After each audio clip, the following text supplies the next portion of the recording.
Jack and Lily were two adventurous siblings who loved to explore ancient ruins and mysteries. They had heard many legends about the lost city of Atlantis, a civilization that sunk into the ocean thousands of years ago. They wanted to find out if there was any truth to the stories, and if there was any treasure left behind. They joined an expedition led by Professor Smith, a renowned archaeologist and historian. He had discovered a clue that pointed to the location of Atlantis, somewhere in the Atlantic Ocean. He had also obtained a special submarine that could withstand the immense pressure and depth of the water. The expedition set sail from the port of Lisbon, Portugal, and headed towards the coordinates that Professor Smith had calculated. Jack and Lily were excited to see the submarine, which looked like a giant metal fish. They boarded the vessel with their backpacks and cameras, ready to document their adventure. The submarine submerged into the water and began its descent. Jack and Lily watched through the portholes as the sunlight faded and the darkness enveloped them.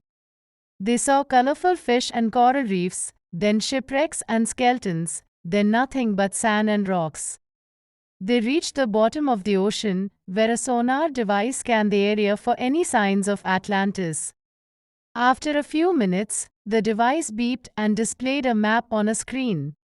Professor Smith smiled and pointed to a spot on the map. "There it is. The entrance to Atlantis," he exclaimed.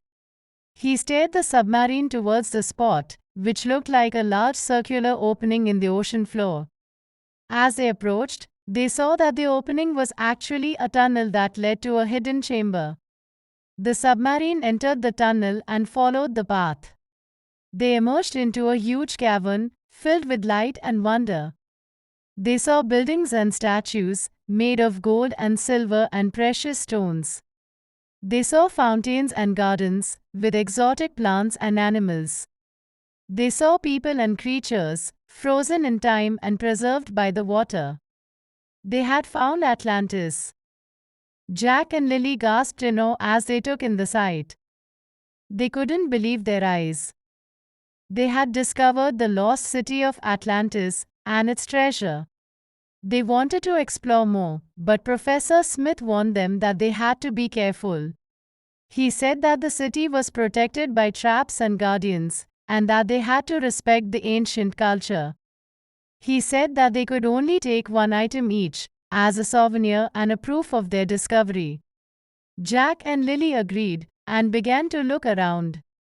They saw many things that caught their interest, such as jewels and coins, weapons and tools, books and scrolls, art and music.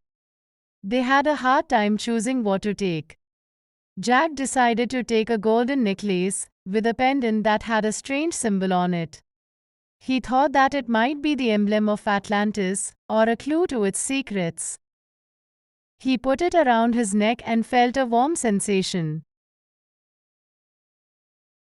Lily decided to take a silver bracelet, with a charm that had a crystal on it.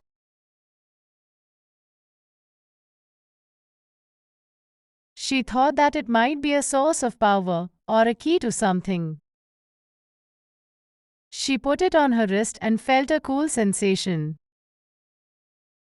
They showed their items to Professor Smith, who nodded and smiled. He said that they had made good choices, and that they should keep them safe. He said that it was time to go, and that they should follow him back to the submarine. They left the cavern and returned to the tunnel. As they did, they heard a loud rumble and saw a flash of light. They looked back and saw that the entrance to Atlantis had collapsed, sealing the city from the outside world. They had escaped just in time. They reached the surface and boarded the ship. They were greeted by the crew, who cheered and congratulated them. They had made history. They had found the lost treasure of Atlantis. They celebrated their success and shared their stories. They showed their items to the others, who admired and praised them. They felt happy and proud. They didn't know that their items had activated a hidden mechanism, and that they had triggered a chain of events that would change their lives forever. They didn't know that their adventure had just begun. I hope you enjoyed the story.